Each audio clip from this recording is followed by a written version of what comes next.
Hey YouTube, Patronus here, back with another reaction video. Casual Geographics dropped a new video, just another boring video about birds. I highly doubt that. He's a very entertaining individual. I'm new to the whole reaction thing, so if you could let me know how I did, that'd be great. So with that out of the way, let's get into the funniness. Oh, my man's trying to eat a bit too much, biting off more than he can chew, I think, or swallow, excuse me.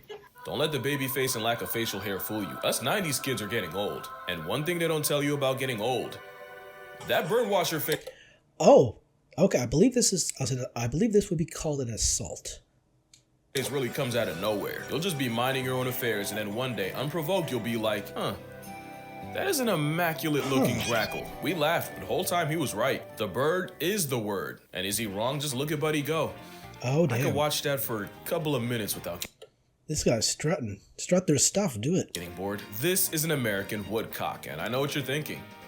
They go by a lot of names, such as the timberdoodle, the bogsucker, and the hokum poke. As for the partridge plugwalk, woodcocks eat worms, and it's believed that a cute little woodcock waltz to us is a Category 7 disaster to any earthworms below, and the confusion makes it easier for a hokum poke to poke 'em folks. They do their dancey dance in the name of murder. I love the bars, just straight bars. I love it. And clearly it takes some time for a woodcock to get the rhythm right. As you can see for this baby bogsucker, the beat is chasing them. They're just faster, but they're trying, and one day they'll get the motion, and that's all you really can do when you're a little woodcock. Now, if I've gotten older, there's one bird I've really grown to appreciate. This is a blue-footed booby. Oh, I've heard about these birds. I think I've seen them when I was in school. I haven't heard about them in a while though. Another bird I really like are the puffins. I don't know if that bird is going to show up in the video or not, but I like puffins. They're adorable. Now I know what you're thinking. Let's address it. Oh, that doesn't even look like a real image. That looks like something. It looks like AI. Why blue? We'll get to that, but the blue-footed booby is a seabird of the Sula genus, along with the masked booby, the Nazca booby, Peruvian booby, brown booby, and the red-footed booby. Okay, there's multiple other variations of boobies, I guess, which sounds kind of weird out of context to say. Because don't let poor media representation fool you. Boobies come in a lot of colors, but to be fair, you might have only ever seen blue. Well, the blue comes from the carotenoid pigments in the fish they eat. It's really no different from the shrimp that turns flamingos pink. And if you identify as Bugs Bunny, the carrot consumption can tint you tangerine. For bluefoots, the color actually correlates to their health, and by extension, how attractive they are to a partner. And there's no stolen valor in this system. Scientists did an experiment where the boobies starved for 48 hours saw an immediate decrease in the brightness of their blue. They took it a step further by taking a male booby, we'll call him a moobie, that already had a female laying egg in his nest and dulled his feet with makeup. His mate responded to the nerf by laying a smaller egg days later, one with less yolk concentration and therefore less of a chance of living. So yeah, the brightness of a booby means everything and is a literal blue check that verifies their immunological health. Funny thing, you see the same thing with mandrills. Male mandrills look like they got rear-ended by a snow cone machine. Wait, I could have swore that that's okay. I thought that was a baboon. That is wild. It looks like his backside got peppered with like cotton candy powder or something. It's wild. Because it's a sign of social status. The higher the status, the higher the saturation. But a mandrill that gets regularly bullied and beaten will lose its cheek color. So that's why alpha mandrills look like they're constantly cotton candy constipated. The brighter the butt, the more he procreates, and brighter boobies get more groupies, which is why their courtship display involves birds flaunting their colorway. It's like red bombs, but for crip. It honestly looks like they're on a mission not to crease their sneaks, and the final act of this dance involves the moobie presenting his partner with nest material. Even though blue-footed boobies don't even make nests. Nah, instead they thug it out on the ground, while defecating 360 until the dried product forms a ring around the nest. Oh, that's gross. Why? Well, as it turns out, boobies have a poor sense of smell but great visual memory, and in a flock of up to 10,000, they recognize their nest by the specific ring of guano, and guano stands for gonna wanna stay in that ring, because somehow that visual memory doesn't apply to their children, and only chicks inside the septic center get fed. Baby boobies that leave the center not only don't get recognized and don't get fed, they might get massacred by their own mother. Did I just catch you? Leaving the poop ring? Damn.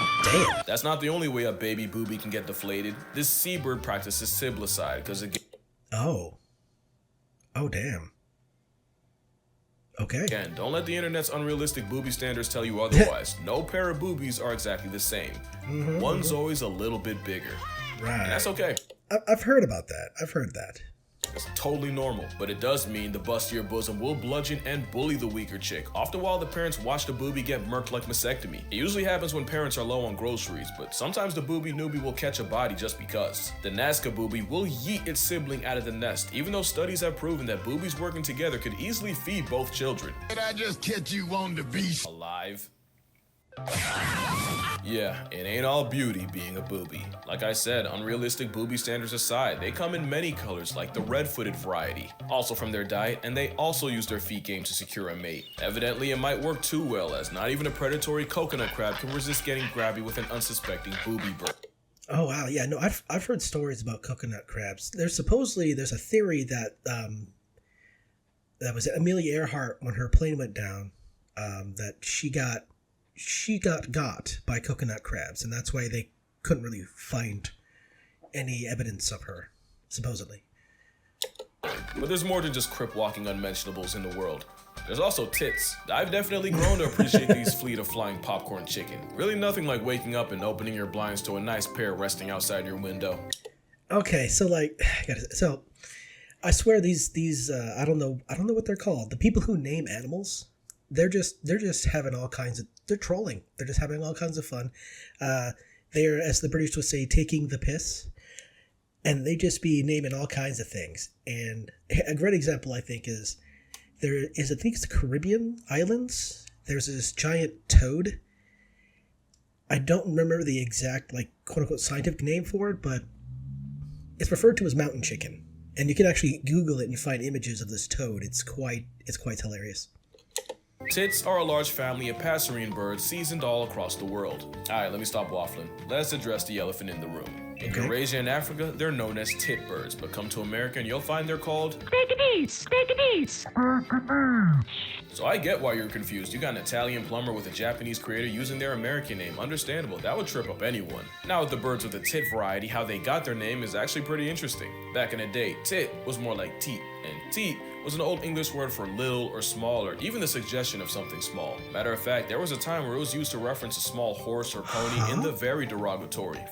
Oh, was they saying bad things about a particular part of the horse's anatomy? For example, no storing of pasture with baggly tit, with ragged with age, and evil at hit. Thomas Tasser. Translation: Tommy had a problem with them horses. But yeah, tit means little, and if you don't believe me, pardonnez mon français, mais petite means little. So that is un petit pair de tits. Also in old-timer language, mus referred to bird, and the game of telephone turning mus into mouse is how there's now a group of birds known as titmouse. English lesson aside.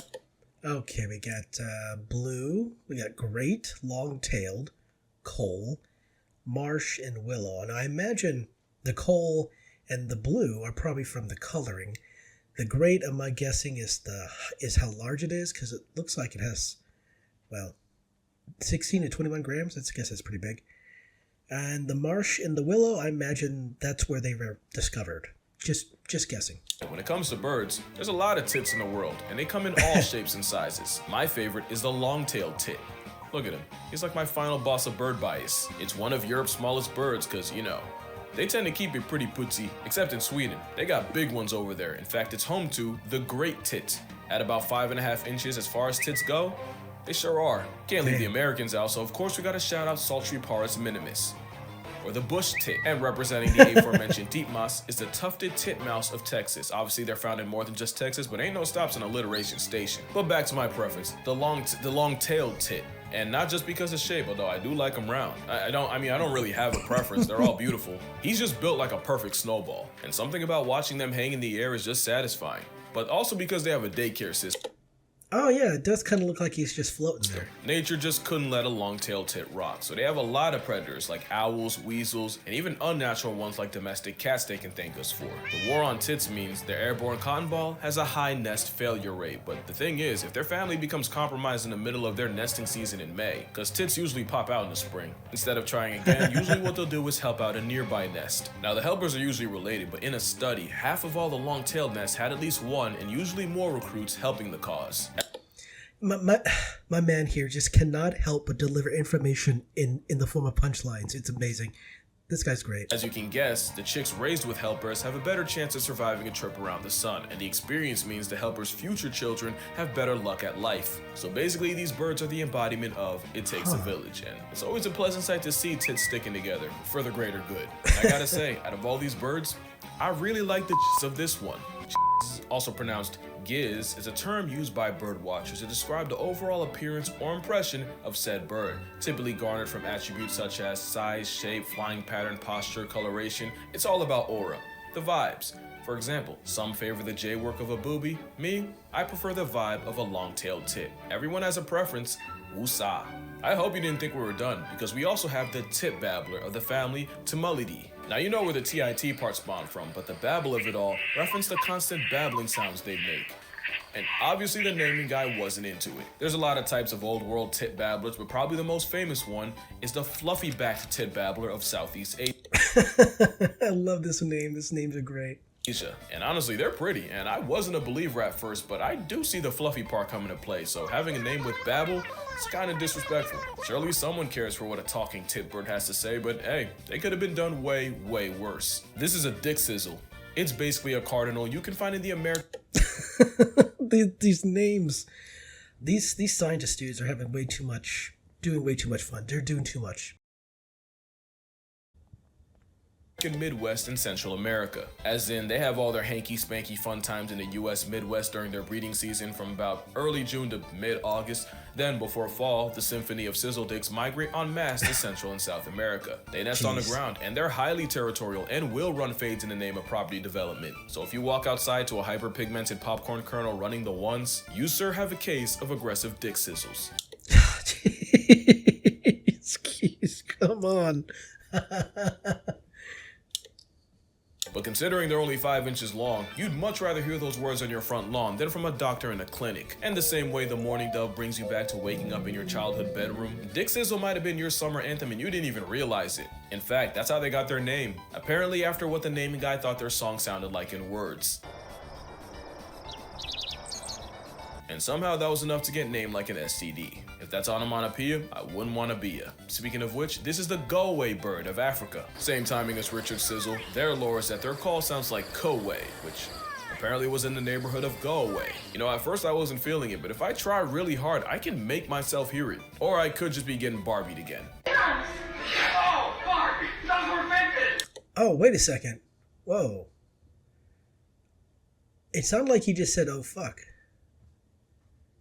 Wait, let me hear that again.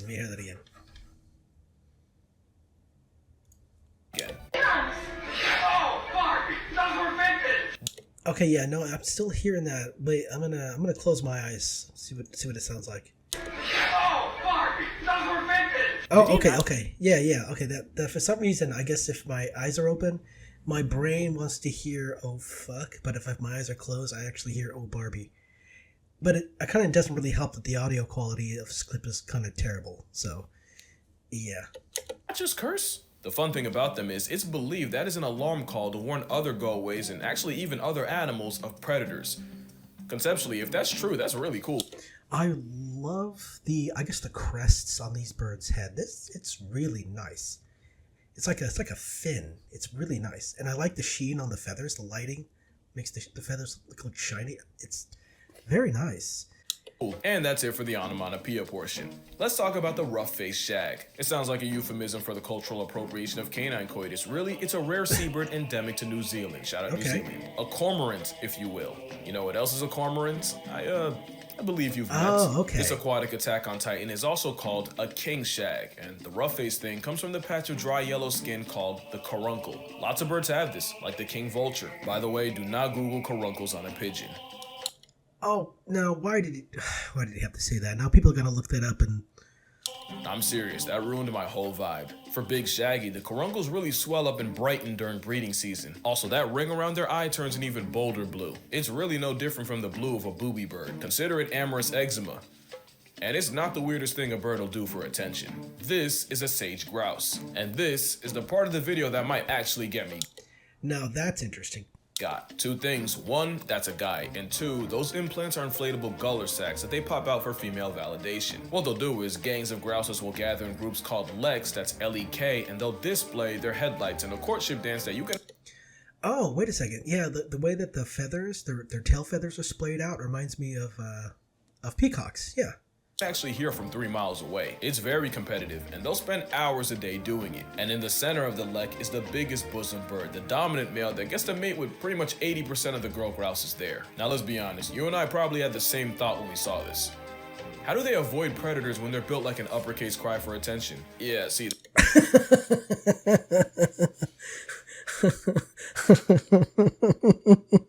An uppercase cry for attention. Gee, I wonder who that reference maybe. That's the thing though, grouses have the peacock problem where their biggest flex often gets them flatlined by predators. Those chesticles mean guy grouses get griefed by eagles so bad that the ratio of girls to guys can be 2 to 1. But there's another bird that gets their legs in. This is an Andean cock of the rock, and shout out to Peru, that is their national bird, and that is who you can blame for this. They have one of the biggest globes in nature because that's how they look fresh out the shell. Oh, that's brutal. Oh, that looks like something that got burned. Like that's like something you see out of Dark Souls or out of Elden Ring or something like that. The cock of the rock will also gather in leks and also put on a show for female attention. I wish I had more videos I could show you, but apparently cock of the rocks are difficult to witness because apparently they're shy and easy to disturb because even a rock cock can get performance anxiety. Again, it happens, it's totally normal. I mean, not to this guy, but with a name like Superb Bird of Paradise, thinking otherwise would be a failure of your expectations. But whether you... Man, that bird looks like it's just straight up harassing the other bird. That's quite silly. See it or not, the bird of Peru really knows how to rock out with his cock. Okay, that's this video. He just I feel can't like with do all the it. chest jokes I made, it's only right that I donate to the breast cancer organization. So link down below if you'd like to do so as well. Also, did you know 1 in 8 women will develop breast cancer? Stop playing with y'all health, go get screened. A dead boobie's a terrible thing. Also, I feel like I keep forgetting to plug the fact that I have a Patreon, so if you'd like to support this nonsense beyond just subscribing, the link will also be in the description. But as always, honestly, I'm not really hurting right now. Like, don't give something you need, not in this economy. Like, it's cool if you do, but I don't really need it. I would appreciate if you liked the video. Y'all know I usually don't ask that without offering something, but I think we both know YouTube's not gonna be kind to this one. But yeah, drink water, hug your mother. I'm telling y'all, birds really do be birding. Take time to appreciate. And I'ma see y'all in the next one. Yeah, go subscribe to him. He's amazing. He's awesome. Support him on Patreon. All that fun stuff. Donate. Send him like a super thanks or something like that. Just this guy deserves it. But anyway, I've been Patronus. Thank you for watching. I love your faces, and I'll see you next video.